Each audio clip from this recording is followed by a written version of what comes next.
Hello दोस्तों, नमस्कार। मैं हूं अर्णव और स्वागत है आपका रेलवे टॉकीज में।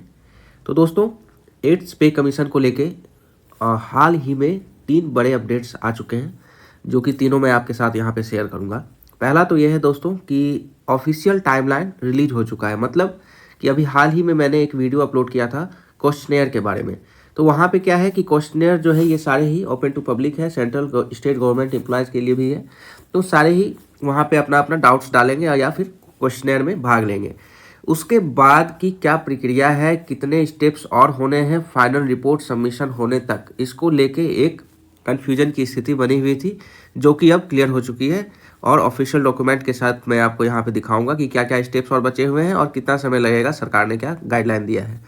जिसके बाद 4 मेजर डिमांड निकल के आ रहे हैं। मेजर स्टेक होल्डर्स जो हैं एनजेसीएम एज वेल एज एनपीएस कर्मचारी यूनियन के जो राष्ट्रीय अध्यक्ष हैं मंजीत पटेल जी, उनके तरफ से ये बयान आया हुआ है। इसको भी हम लोग यहाँ पे डिस्कस करेंगे और इसका रिपरकशन क्या होगा हमारी salary as well as arrear pay, ये भी समझेंगे।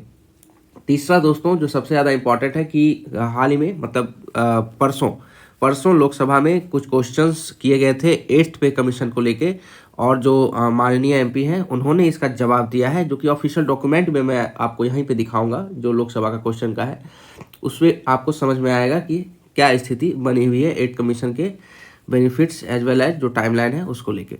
तो चलिए तीनों ही टॉपिक को यहाँ पे जल्दी से डिस्कस कर लेते हैं और सारा ही हम लोग अपडेट यहाँ पे कैच कर लेंगे एक ही वीडियो में, और किसी चीज़ की फिर ज़रूरत नहीं पड़ेगी आपको।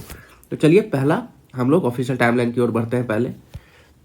तो दोस्तों यहाँ पे आप देख सकते हैं कि जो भी ऑफिशियल टाइमलाइन आई हुई है उसके हिसाब से ये आपको पता ही है कि आपका देखिए क्या क्या कंप्लीट हो चुका, क्या ऑन गोइंग है और क्या होने वाला है।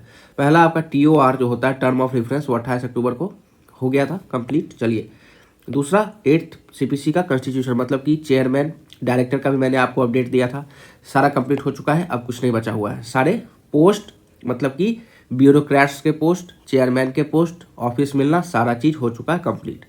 तीसरा क्वेश्चनेयर अभी चल रहा है। आपको भी मैंने बोला था कि 16 मार्च से पहले पहले आप जरूर उसमें भाग लें। मोबाइल नंबर के OTP से लॉगिन करें, वहाँ पे सारा क्वेश्चनेयर आप वहाँ पे पढ़ें और समझें और अपना डाउट वहाँ पे जरूर डालें। ये अभी ओपन है, 16 मार्च तक चलेगा। इसके बाद जो दोस्तों 2 प्रोसेस है, ये बहुत ही इंपॉर्टेंट है। यहाँ पे पहला प्रोसेस आप समझ लीजिए कि एक है मेमोरेंडम सबमिशन, दूसरा है डेटा सबमिशन। ये क्या है? मेमोरेंडम सबमिशन होता है दोस्तों, जो कि मैं बात कर रहा था कि जैसे कि एनजेसीएम है, मेजर स्टेक होल्डर जो यूनियन होते हैं, कर्मचारी के यूनियंस, चाहे वो एनपीएस का हो, चाहे वो एनजेसीएम का हो, डिफेंस से हो, ऑर्डिनेंस से हो, रेलवे से हो, हर जगह कर्मचारी का अपना यूनियन है, ठीक है।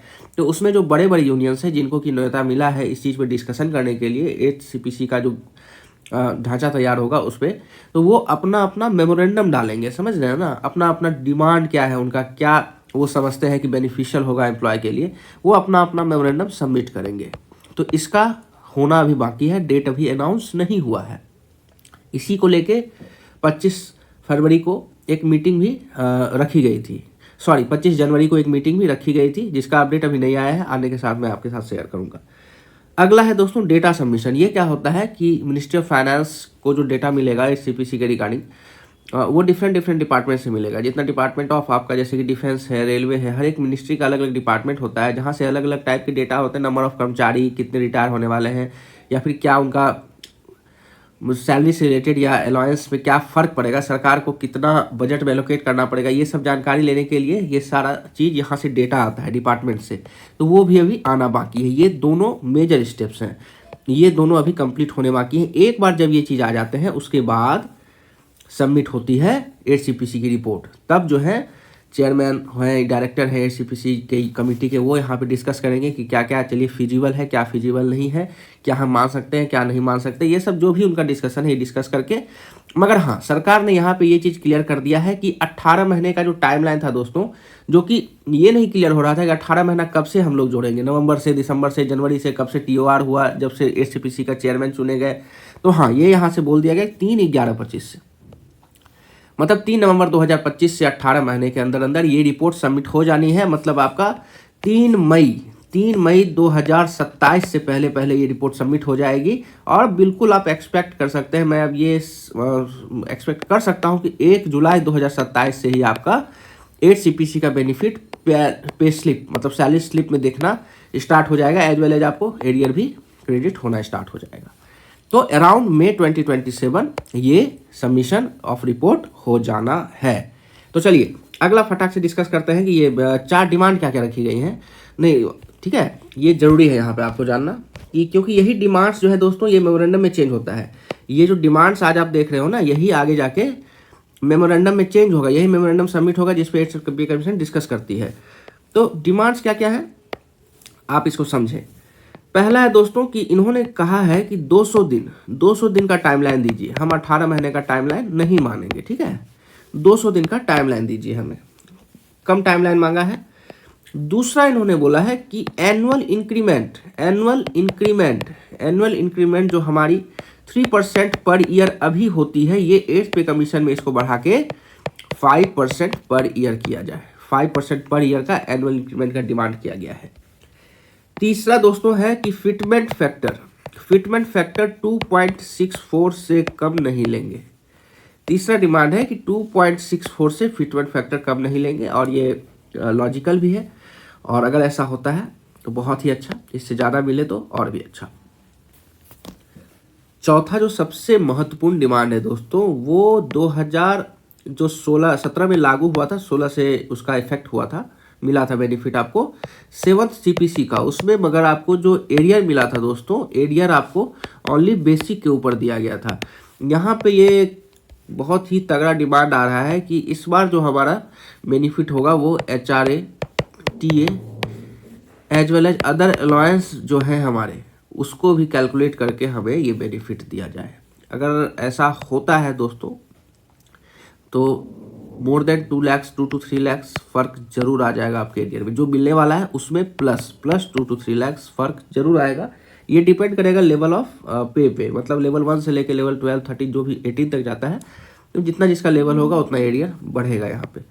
तो ये चारों डिमांड्स तगड़े हैं, ये अभी मेमोरेंडम का रूप लेंगे, धीरे धीरे डिस्कशन में आएंगे, फिर जाके फाइनलाइजेशन होगा। जैसे जैसे कुछ भी अपडेट्स इस पर आते रहते हैं मैं आपको जरूर यहीं पे दिखाऊंगा। चलिए अगला जो है हमारा लोकसभा का क्वेश्चन, इसको जानना बहुत जरूरी है क्योंकि यहाँ पे पेंशनर्स पे भी एक अच्छी रिपोर्ट आई हुई है। तो चलिए दोस्तों एक बार देख लेते हैं।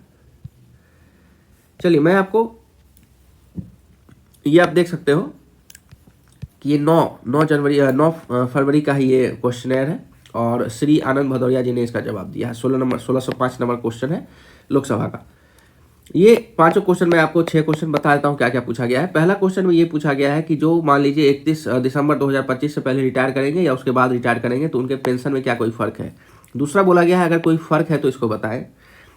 और अगला क्वेश्चन ये पूछा गया है कि ये चारों क्वेश्चन मतलब कि 31 दिसंबर 2025 को जो रिटायर कर रहे हैं उनको ऑन और बिफोर, देख लिया, ऑन और बिफोर उनको 8th पे कमीशन में रखा जाएगा कि नहीं। मतलब चारों जो ये क्वेश्चन है ये एक ही चीज़ है लगभग। उसके बाद ये पूछा गया है कि 8th CPC जो है ये रेगुलर बेसिस पे काम करना स्टार्ट की है या नहीं। इसको लेकर टाइमलाइन मैं आपको ऑलरेडी दिखा चुका हूँ, मगर क्या आया है जवाब ये भी हम लोग देख लेते हैं। तो ये जो पहले 4 क्वेश्चन थे कि 31 दिसंबर 2025 को या फिर उससे पहले जो रिटायर करेंगे उनके पेंशन को लेके 8th CPC का बेनिफिट मिलेगा या नहीं मिलेगा, इसको लेके सरकार ने सीधा सीधा ये जवाब दिया है कि जो पेंशन का रूल है हमारा 2021 और 2023 का central civil services pension rule, इसको लेके सरकार टाइम टू टाइम जब भी कोई पे कमीशन का गठन होता है तो जैसे ही 8th CPC का रिकमेंडेशन आता है उसके बाद सरकार जो है पेंशन रूल्स में भी चेंज लाती है। तो अप्रोप्रिएट चेंज जो है 8th CPC का एक बार फाइनलाइजेशन जब हो जाएगा रिपोर्ट का, उसके बाद अप्रोप्रिएट चेंज जो भी होंगे वो इस रूल के थ्रू किए जाएंगे और उस समय इसको नोटिफाई किया जाएगा, ऐसा बताया गया है।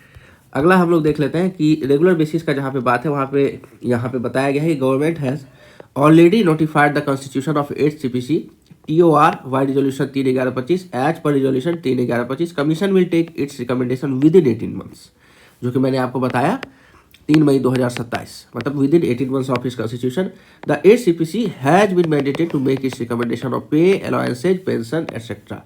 मतलब कि यहाँ पे सरकार ने क्लियर कर दिया है कि ऐसा नहीं है कि हम पेंशन को कवर नहीं कर रहे हैं, बल्कि हमने ये बोला है कि कमीशन जो है pay, allowance as well as pension तीनों पे अपनी जो उनकी रिकमेंडेशन है ये रखे। सरकार इसको कंसिडर करके लोकसभा में बिल पास करा के फिर ये हमारे जो भी मॉनिटरी बेनिफिट्स हैं मिलने स्टार्ट होंगे।